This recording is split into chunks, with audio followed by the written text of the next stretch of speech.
Get off that exhausting hamster wheel and into balanced living with Dr. Marissa. Promise you joy in the mystery.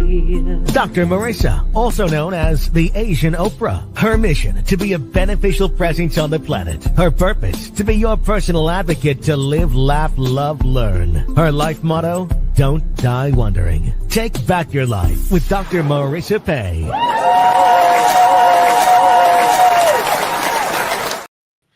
And welcome. You're tuned in to Take My Advice. I'm not using it. Get Balanced with Dr. Marissa, the morning show here on KCAA, AM 1050, FM 106.5, NBC News, CNBC News, and NBC Sports Radio station. Leaves no listener behind. And also streaming everywhere on iHeartRadio, Spotify, Stitcher, iTunes, TuneIn, Audible, Amazon Music, Tiki Live, Rumble, Podchaser, Streaker, Spreaker, and more. I am Dr. Marissa, your hashtag positively opinionated host, and I've been doing this show for 664 consecutive weeks. This is podcast number 1312, and I'm so delighted to bring you today one of our popular series every Wednesday, and she is my favorite Wednesday co-host. Her name is Dr. Tiffanie Tate. She is a veteran. She is an OBGyn. She's an author and a playwright and a cook, and she makes the best peach cobbler I've ever had. And she writes plays. She is just a Renaissance woman in every sense of the word. And I'm so delighted that we're celebrating 1 year of being together on the show. Please welcome back to my studio, Dr. Tiffanie Tate.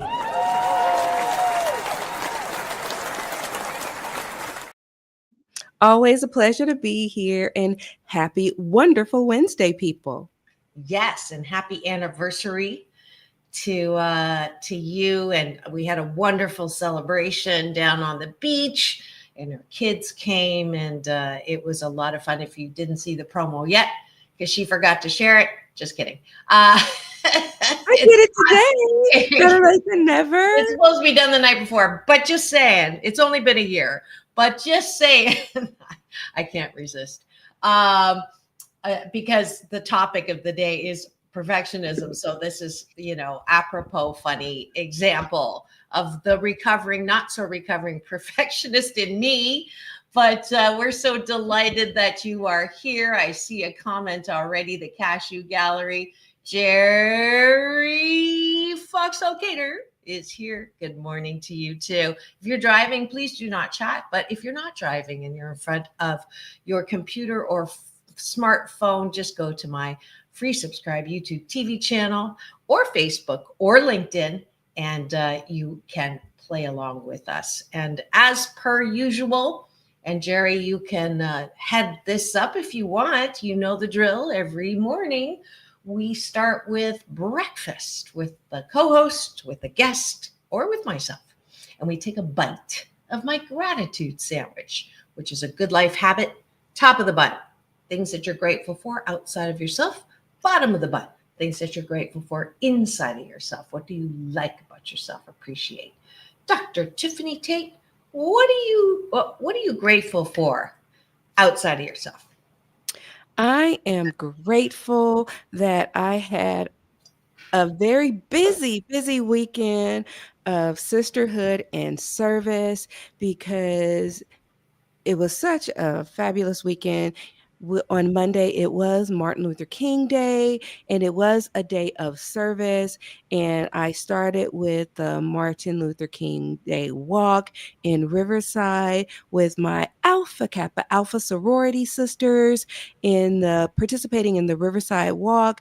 And then I went to the Blood of the Martyrs blood drive, and I volunteered there with my sisters, and I donated blood, and it was a fabulous day of service. And on that Sunday, I also volunteered with the local lodge, helping to feed the less fortunate. Wow. Okay, that'll be a good excuse of why you didn't put the if that was what you were doing.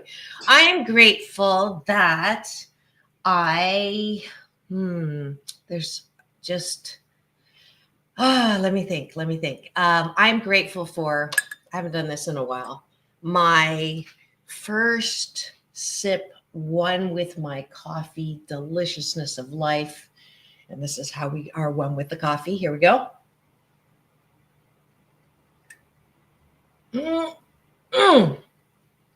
Man, I love my coffee. What are you grateful for, Dr. Tiffany? I am also grateful that on Friday, I will be one of the panel speakers for the human trafficking panel that I will be participating in with my Soroptimist organization that will also be co-sponsored with Eta Nu Omega chapter of Alpha Kappa Alpha Sorority. Again, my sisters that are supreme in service to all mankind. That will be this Friday here in Riverside at the Civil Rights Institute at about 3:00, because human trafficking is an important issue that needs to be addressed. And I'll be serving on the panel, and there will be a lot of significant public officials there. And I think it is an important issue that needs to be addressed. And I'll be one of the panelists that'll be speaking, and it'll be an opportunity because I wrote my book, Bad Touching, that touches on important issues of inappropriate touching with children and just human trafficking for young adults as well as women. Great. If you could pop that link in, I can put that in the chat as well. Okay. Jerry is grateful for being able to help others this past weekend to be of service as well. So she served alongside you. It sounds like I am grateful that I just got invited in the last 2 days. I was invited to speak in Maui and Paris and Toronto. Well, that was the day before. And so we're putting the motivational speaking get happy hour on the road. So I am grateful that the motivational speaking calendar is being filled out. And since I'm taking Get Happy Hour on tour, if you're local, since we're doing events as well, save the date, Friday, February the 7th. It's the Love Yourself event. I do one every year around Valentine's. So instead of the SAD, Single Awareness Day, I'm going to call it the Happily Single Awareness Day. And I'll be actually doing something a little different. I will be doing some happiness coaching talk and signing books, but I'm going to be premiering my new stand-up comedy sketch called, I haven't decided if it's going to be called Swiper No Swiping, from Dora Explorer, or Dating in HD, which is not high definition, but hope, disappointment. So it'll be very applicable to the holiday. So that's down in Long Beach at Lena's Trunk Show. It is right on Broadway, but I'll be putting that promo up on my socials today. So Doc Balance on Instagram, Dr. Marissa everywhere else. Hope to see anybody local there. There'll be stuff to imbibe on, and I will be also making my abundance brownies and my dad's famous banana bread. So there you go.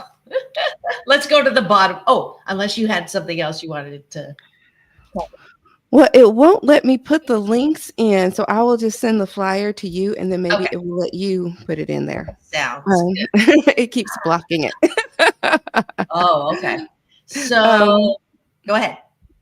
But the bottom of the bun, I am grateful that I do have a commitment to service. So I'm very thankful for that. For sure. And bottom of the bun is it's weight training. A lot of us grow up, you're not all that. Don't toot your own horn, be small, be humble.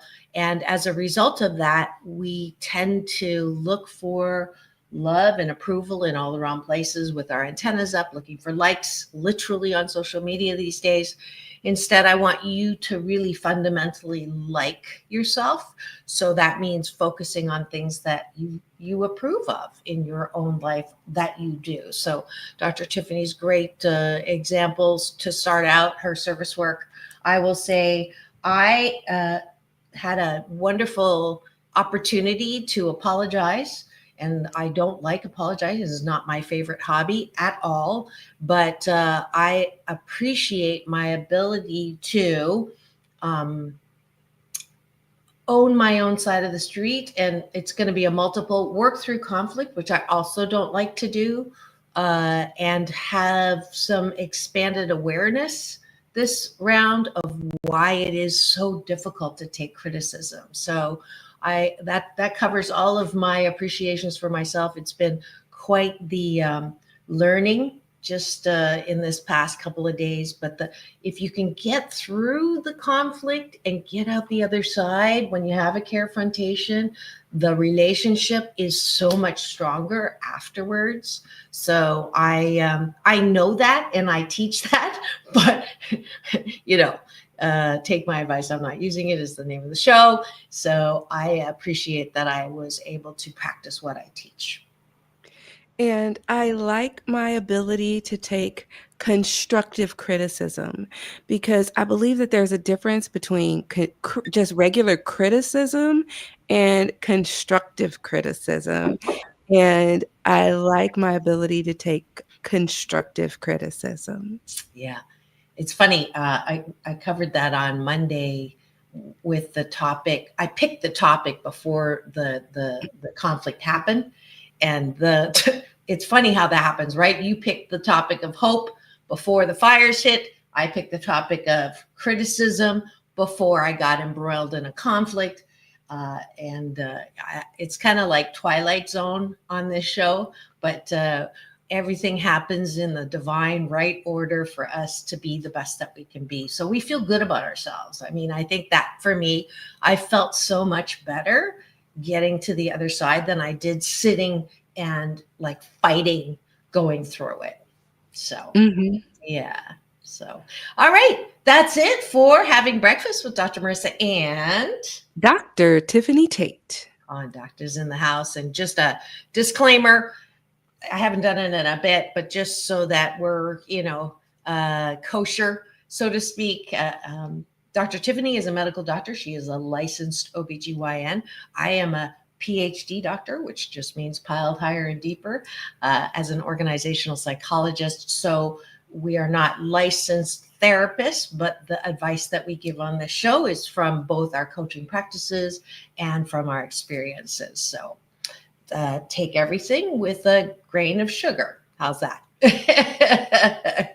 But thanks for joining us for breakfast. I am encouraging you to continue this good life habit for the next 28 consecutive days, with or without me, on the show every morning at right after the NBC News at 9. But you can do it anywhere, and because I want you to start your day in the most positive way. Thanks for joining us for breakfast.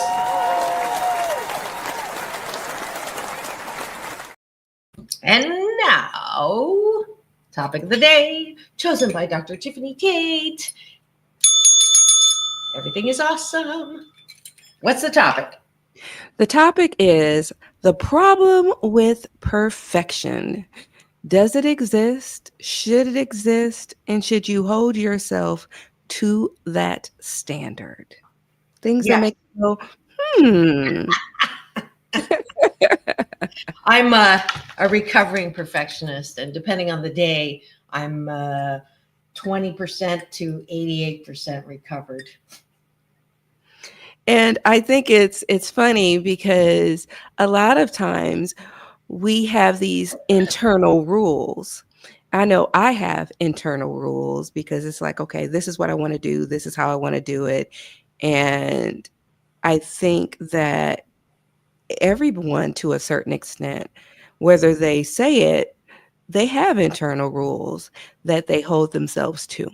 And they have this internal standard. And whether they want to attach the label of perfection to it, is whether or not they want to accept truth. And what is perfection? Perfection is flawless.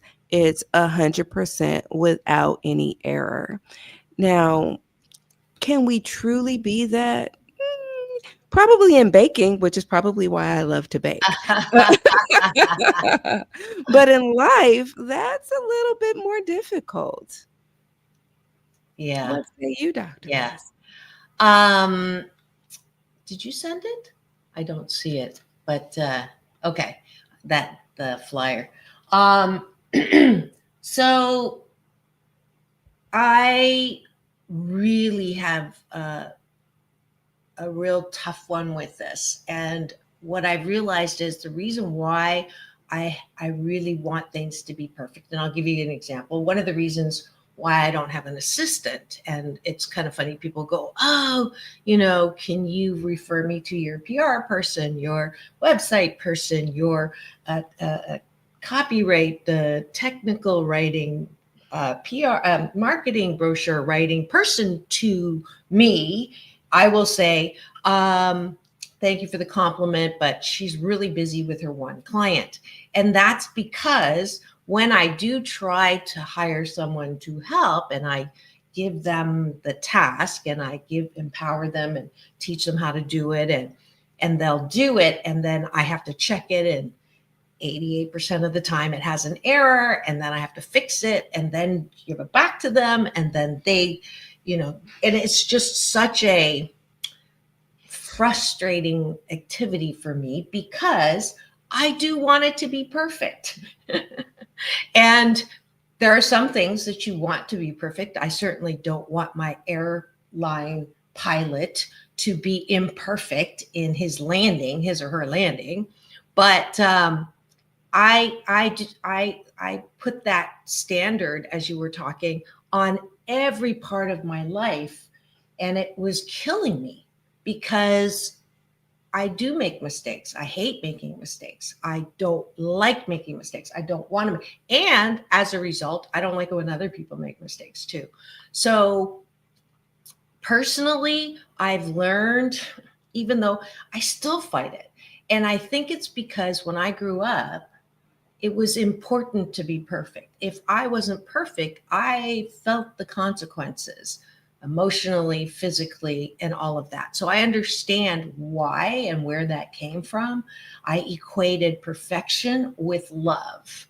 And I have the rest of my life to continue to untangle the link between perfection and love. And the first person I have to start with all the time is me.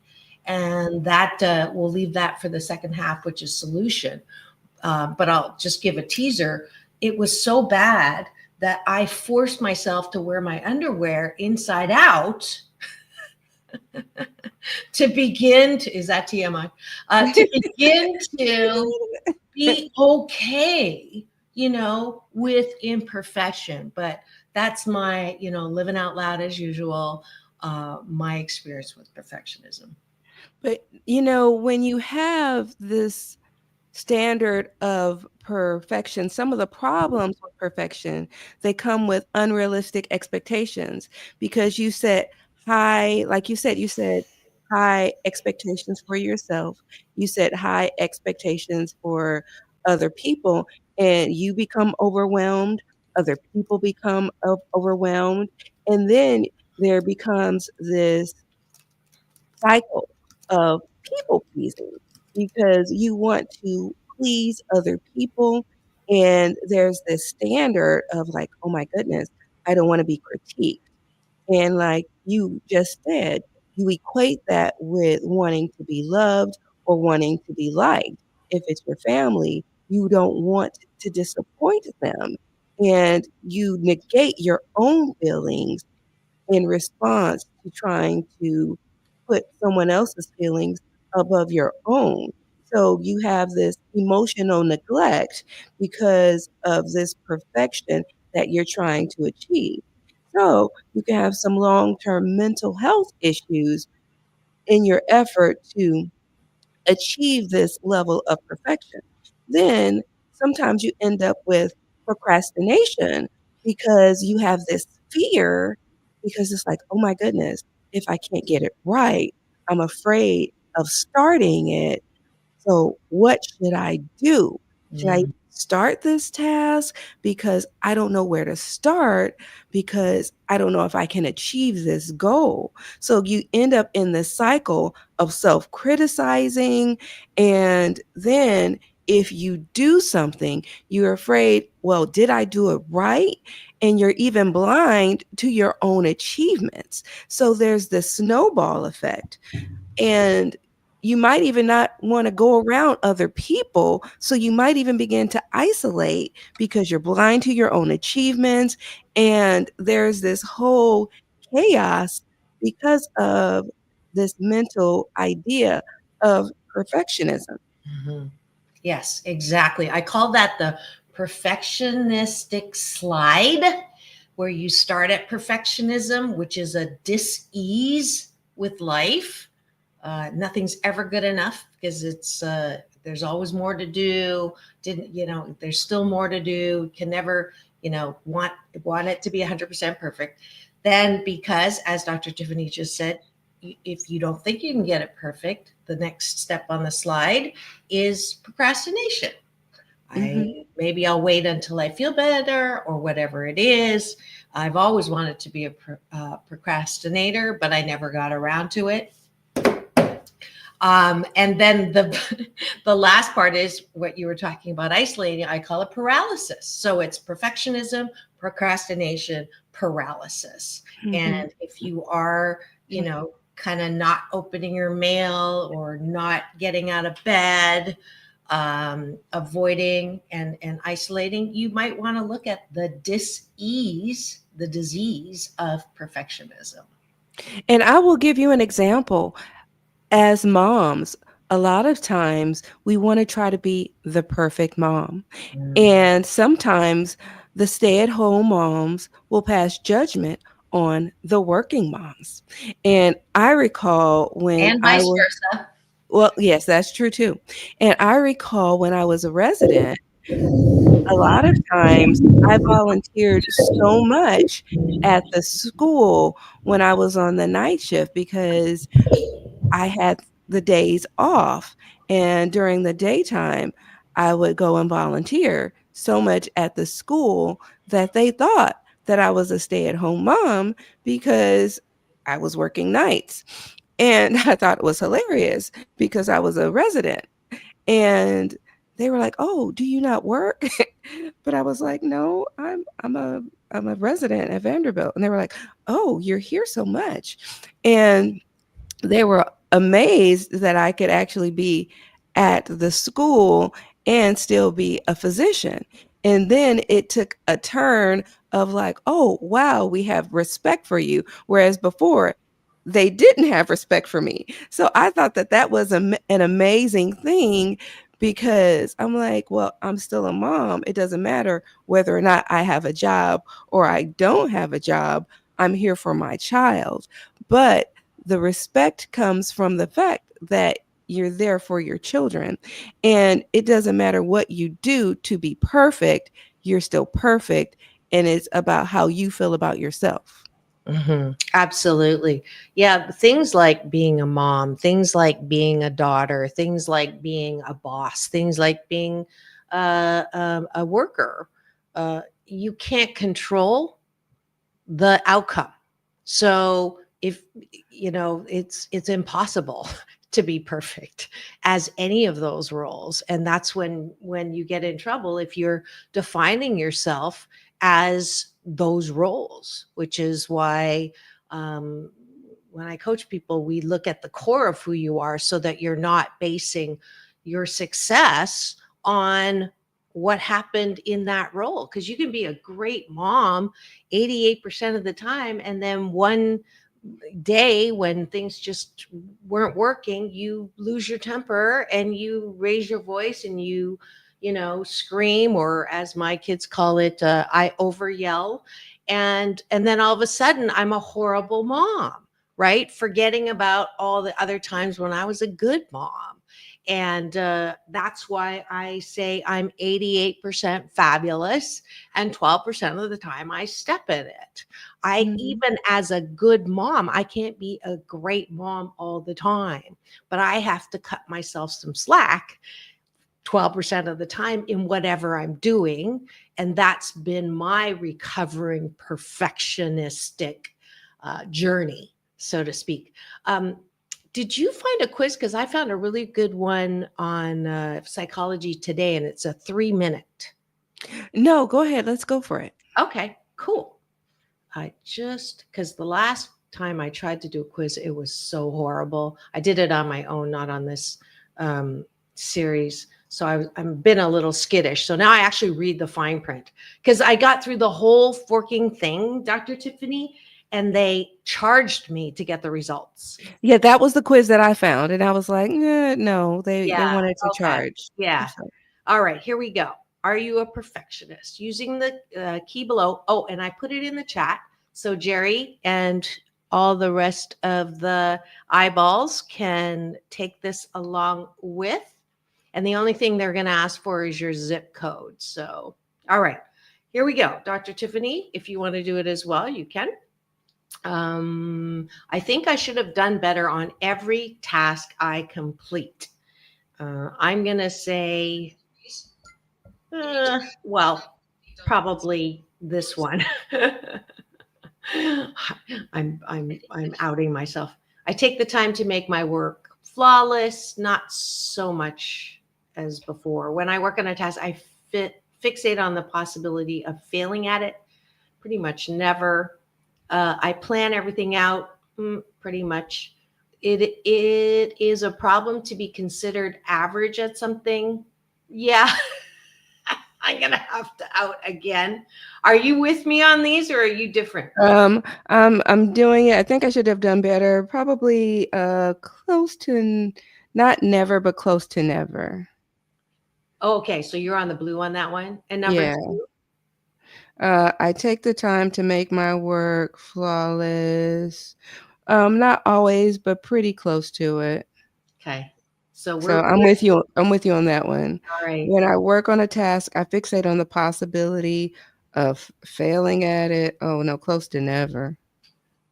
Plan everything out. Oh yeah, almost always.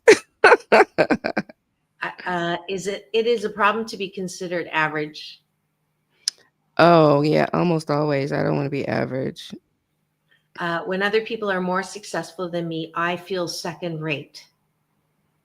No, I don't feel second rate. I'm going to go in the middle. I feel inferior if I don't set high standards for myself. I'll have to admit that's almost always true. No. I don't feel inferior. You're nicer on yourself than I am. I easily forgive myself when I make a mistake. I'm better at it than I used to be. Yeah, no, I tend to go in the middle. I'm gonna go with neutral. Yeah, I'm in the middle for that one. As a child, I felt I had to be in first place all the time. I'm gonna go in the middle. I like to win. Well, I'm gonna go not always, but second. Right. We played games. I was going to call you on that one. Yeah, I like to win. Schoolmate, not more than me, but close. When a schoolmate, or your kids too, it's so funny. That's why I wanted them down to play games. When a schoolmate or colleague does a better job than me, I know I can still be successful. Yeah, almost always. I see shoddy work everywhere. No. I'll say neutral, if I'm honest. People tell me that my standards are too high. No, people don't tell me my standards are too high. Yeah, my husband, when we used to go out for dinner, would just be like, your expectations for people who make minimum wage are ridiculous. Oh, no, nobody has ever told me my standards are too high. I'm afraid of not measuring up in my own eyes. I'm much better than this. No. On this. But I would be middle. I avoid comparing myself to others. Yeah, I'm Yeah. getting a lot better at that. People tell me that I'm a perfectionist. No, nobody tells me I'm a perfectionist. I do. You think I'm a perfectionist? Okay, well, you're probably the only one. I don't know, Jerry. Back me up here. I'm saying you're a recovering perfectionist, but yeah. Anyways, I spend a lot of time making sure my work meets my own standards, sometimes at the expense of deadlines. No. Yeah. Mm-mm. I think it's important to hold oneself to the highest standards at all times. Yep. Yeah.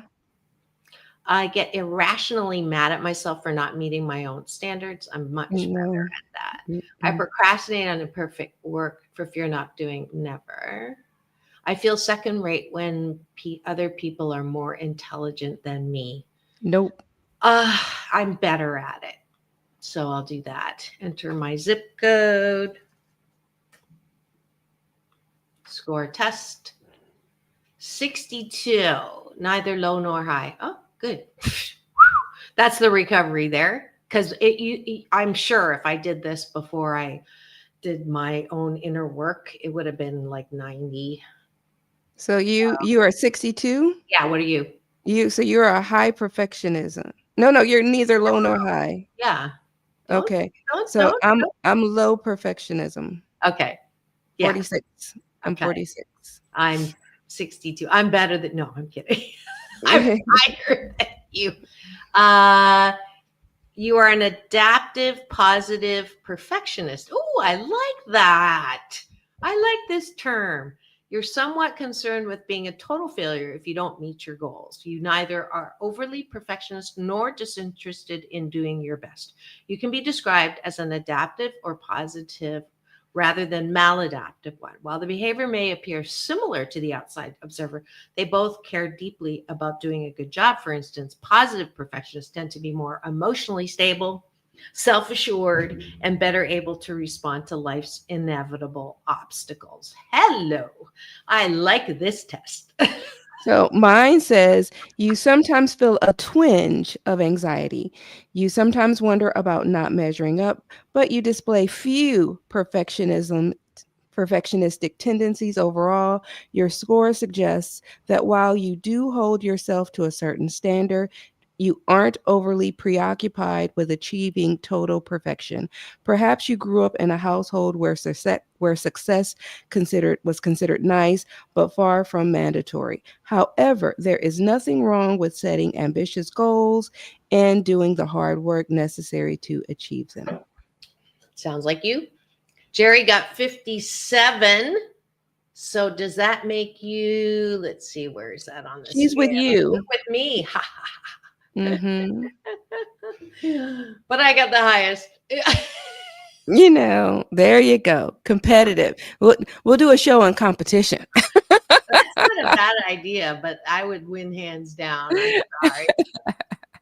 Yeah, that's funny. Yeah, that's a great, it really helps me also see the upside of perfectionism. I've never seen that. My whole gig when I'm coaching is that it's a dis-ease with life, and therefore we need to sort of downplay perfectionism because of the problematic not feeling good about yourself, or thinking that it's never good enough. So yeah, I'm a positive, adaptive perfectionist. I like that. Positive, adaptive. I'm a PAP. Well, I don't know if you want to be a PAP. Oh, Leo's here. Welcome to the show, Leo. He has 68. What was 68? 68 is with me as well. So we're all PAPs. That's good. There's nothing bad with any of them except the two categories that we're not in, which is really good. But isn't that a cool test? I like that test. So, all right. It is time to take a break for news, weather, traffic, and a word from our sponsors. So don't go away. We'll be right back in 2 and 2. Chuck Woolery on the other side now. But I don't say 2 and 2. I say peace in and peace out. We'll be right back. Don't go away.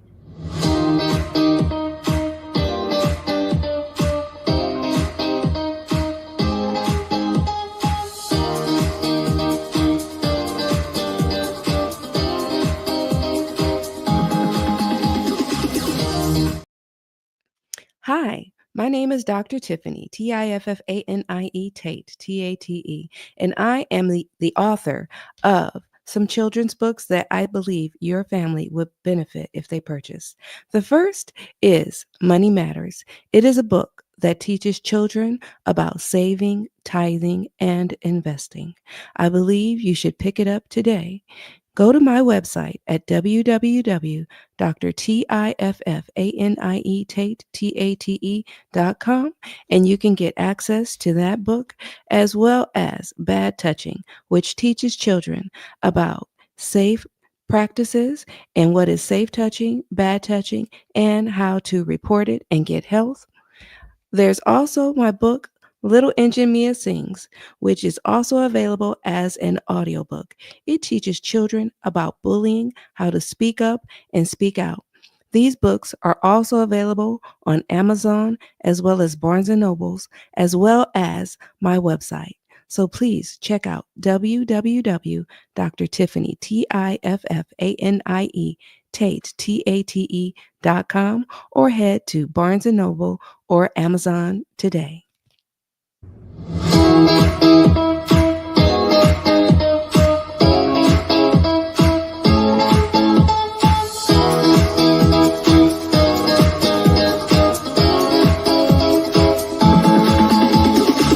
Take back your life with Dr. Marissa Pay.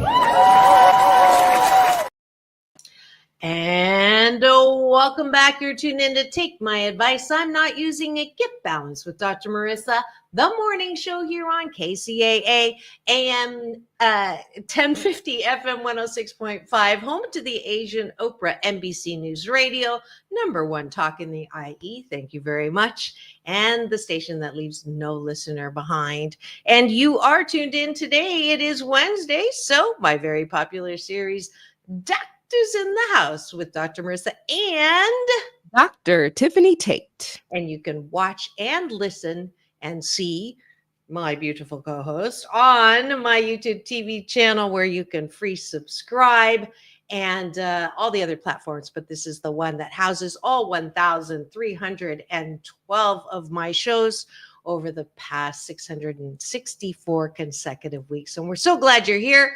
We have people in our cashew gallery today. Leo, Jerry, we just took a perfectionistic test to see. That is the topic for today. And before I forget, I would like to make sure that you go. It's uploading now. I did find that. If you want to stop human trafficking, there's an event that Dr. Tiffanie will be at on the, you can see her name right here, speakers, at the Civil Rights Institute in Riverside, Friday, January 24th, 3:30 to 5:30. You can contact, visit the website. Let's see if I think I have to take the banner off to see the bottom of that. Let's see. It is at soroptimisticriverside.org. So wanted to make sure you can go and support and listen to Dr. Tiffanie, as well as the effort for stopping human trafficking. I love that we are a solutions-oriented show and that I do not talk about problems unless we're offering solutions. And that is second half of the show.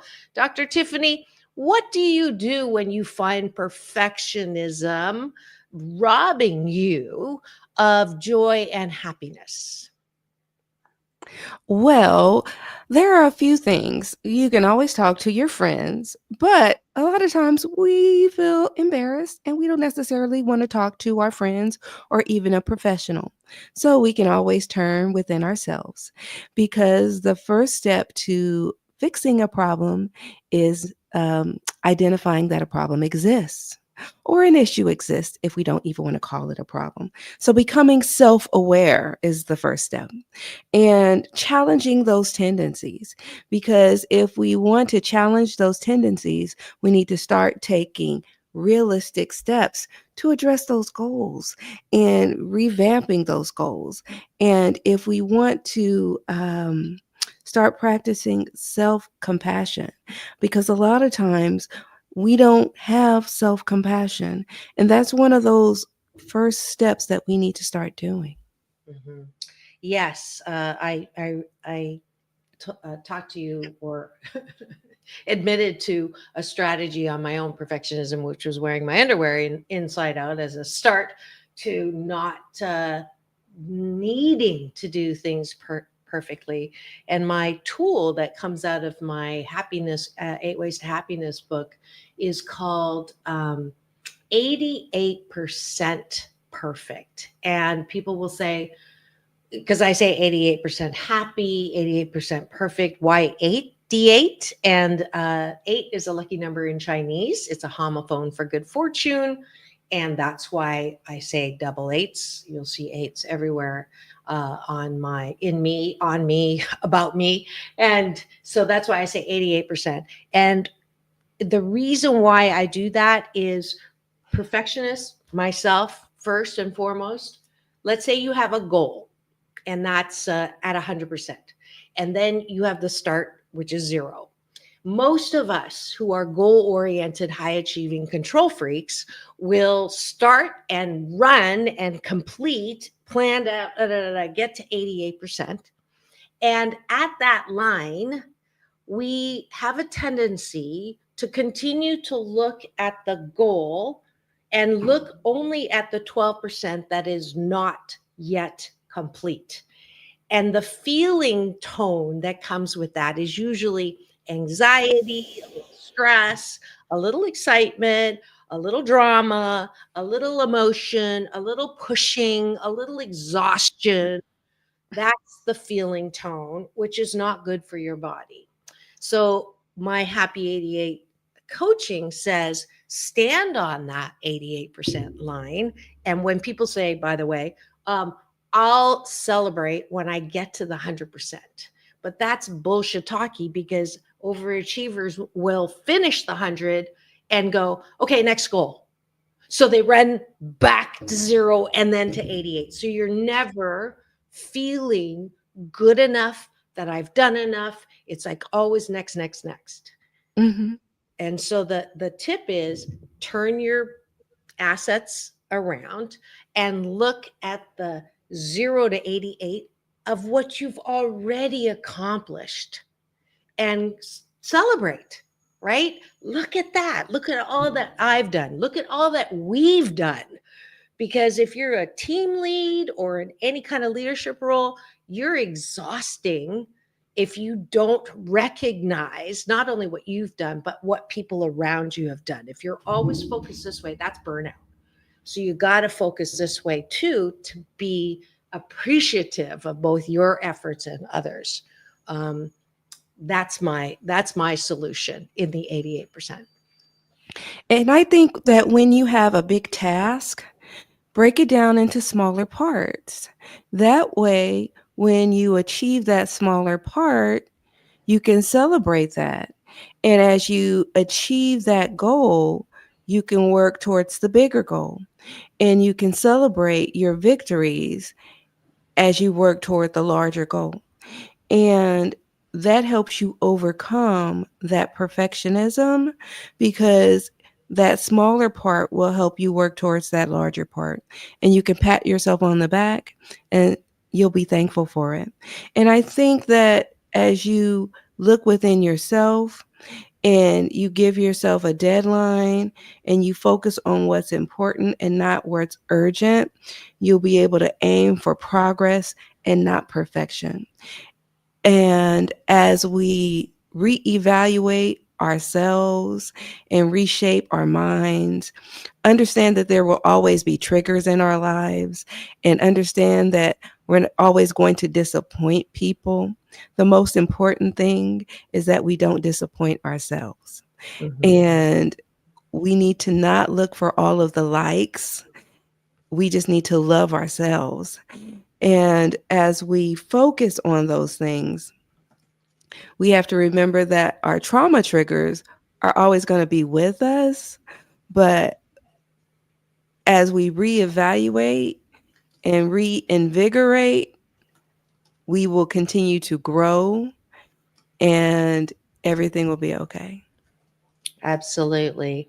Um, I have this thing that I put on a post-it note, and I've memorized it now. But if you want to put this somewhere at the end of the night, is I used to not be able to fall asleep easily because my head was going, what I could have done better, what I should have done, shitting on myself. So this statement helped me. Have I done the best that I can with the time that I have and the resources that I have?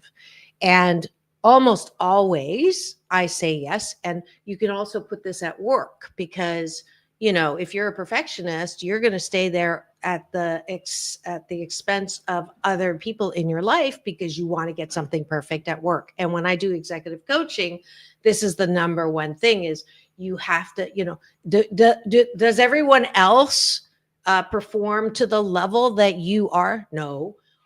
Is there an expectation that you should be doing all of this? No. Everybody says, to chill out. Okay. Then why are you doing this to yourself? Because by staying and perfecting and getting going through 100 templates to make sure your presentation is perfect, you've now lost time with your kids or lost time with your husband. I mean, your husband or partner, and so the cost of perfectionism is pretty high. So that's a statement that I use to definitely help me balance myself out.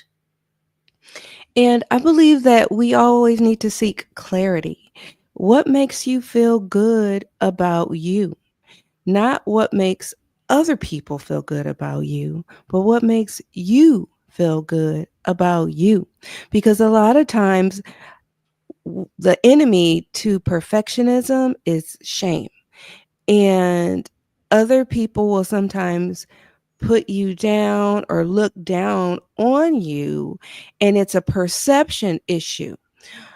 It's like, what is it that they're going to think about me if I don't achieve something? Mhm. No offense. Who cares what they think? That's a them problem. And it's funny because a lot of times when I'm talking to my daughter, she's like, "Oh, that's an issue for tomorrow me." And I think it's really cute because she's like, "Oh, I'm not going to worry about that, Mom. That's an issue for tomorrow me." And I've tend to adopt that frame of thought because it helps you feel better because it's like, okay, I'm not going to worry about that. Mm, That is an issue for tomorrow me. I'm going mhm, to enjoy today. And I believe a lot of us really need to have that frame of thinking, shrug it off, shake it off, and believe that that's a them problem. Focus on the you, especially nowadays, mhm, because we need to focus on ourselves, not to be narcissistic, but we don't need to be perfect. We just need to be the best of us that we can be. And we need to strive to be or achieve our goals and to do it to the best of our ability. And what makes you feel good and what makes you feel good about the product that you're going to do, whether it's a book, whether it's your job, whether it's being a mom, whether it's being a dad, whether it's being an aunt, an uncle, a niece, a nephew, whatever it is you're striving to be. But if you can't do whatever it is you need to do, apologize. And if they can't accept your apology, that's a them problem. And if you can't do something, hey, there's always tomorrow. mhm. Absolutely. Uh, One of the things that I do when I go speak on happiness is start off by the number one robber of happiness, which is perfectionism. And I'll ask the audience everywhere I go internationally, last 28 years, every single stage, I'll ask this question: how many of you are your own worst critic? Mm-hmm. And it's a 100% everywhere I go. Well, people that go hear me at a conference are high achieving oriented individuals, right? What do they do in their free time? They go to a conference to learn something. So their hands all go up. How many of you, if you get 99 compliments and one insult, where do you focus? On the 99 compliments or the one insult? The one insult. That qualifies you as a perfectionist. And it will drive your life car over a cliff, because nothing you ever do will be enough to satisfy that horrible voice and critic that is inside of you. And then if you do get criticism, you kind of collect it into your chatter, which is so painful and so damaging if you want to be happy in this life. And so that's, I'm so glad you picked the topic of perfectionism, because it really is the number one robber of happiness. So if any of this relates, then Dr. Tiffanie said self-awareness. Okay, yes, I am a perfectionist. Is it working for you? No. So first step, you've got 7 things you can do that we've already talked about. Go easy on yourself. Do the 88%. It's who cares if someone else is chiming in? And I just wanted to say before I forget, I put the moose on the table, which is my Canadian version of talking about the elephant in the room. 7 out of 10 of us grew up in trauma. Dr. Tiffanie and I are both one of the 7 out of 10, 2 of the 7 out of 10. And it's very common for kids in trauma to believe that if they're perfect, they will be loved. Mm-hmm. And all the trauma that came with that was never your fault. And I'll say this again, and I will always say it as often as I can remember to on the show. What you did as a child did not deserve the trauma that you got at all. You have no responsibility there. However, you do have a responsibility as an adult to drag that in or leave it there. Mm-hmm. That's the huge difference. You're not going to be perfect. And your love in your life, your self-love, as Dr. Tiffanie was saying, the love from others will not be dependent on what you do, on the accomplishments that you have. It is done with asking, have I done the best that I could? Go easy on yourself, and sorry, there's obviously something really passionate about me, and I'll close with this. Dr. Tiffanie said, when I'm going to lose that thought. Anyways, go ahead. And then I'll try to remember it. When the negative thoughts will come, all of us have issues. And the negative thoughts will come, especially the negative depreciating thoughts, whether they be from others or whether they be within ourselves, because we all hold ourselves to a certain standard, and it's okay. But when those negative thoughts come, I request and I challenge you to challenge those negative thoughts with concrete facts. And just like we ask you at the beginning of the show, to give yourself those positive affirmations about yourself, challenge those negative thoughts with positive affirmations about yourself, because you are fearfully and wonderfully made, and you have some positive things about yourself, and you have done some great things, and you're doing great things. So whether it's just waking up in the morning, walking around your room, doing whatever it is you're doing on a day-to-day basis, whatever it is you've accomplished within that day, challenge those negative thoughts with the positive things you've done, whether it is for yourself, your family, your kids, your friends, your fur baby, whatever it is you've done, challenge those negative thoughts with those things. And remember, you can do anything. That's a great final word from Dr. Tiffanie. I realized this last round of criticism that I had a difficult time with the conflict, that I will always, because of what happened to me, things that hurt will hurt more. That's just, I realized that no matter how much work I do on myself, no matter how much therapy, no matter how much I teach, it's always going to hurt a foot when there's a 6-inch stab. I'm just going to hurt like a foot. And that is okay. What's different is I'm calling it HRT, human recovery time. So the time that it hurts like a mother forker is going to be less and less the more I love and balance out the good in me with those depreciating thoughts. And so that's my final word, a new discovery for me, this thing called life. Thanks so much for joining us today. We encourage you to go to the workshop that Dr. Tiffanie is doing, Stop Human Trafficking, which is on Friday, January 4th. February 7th, save the date to join me for your Love Yourself, Get Happy Hour. It's all about balance. Peace in, peace out. World peace through inner peace. Now go and have the best day ever. We'll see you tomorrow. Is Throwback Thursdays with Dr. Marissa. I'm bringing out from the vaults my interview with the beloved Marion Ross, Mrs. Cunningham from Happy Days. That's tomorrow.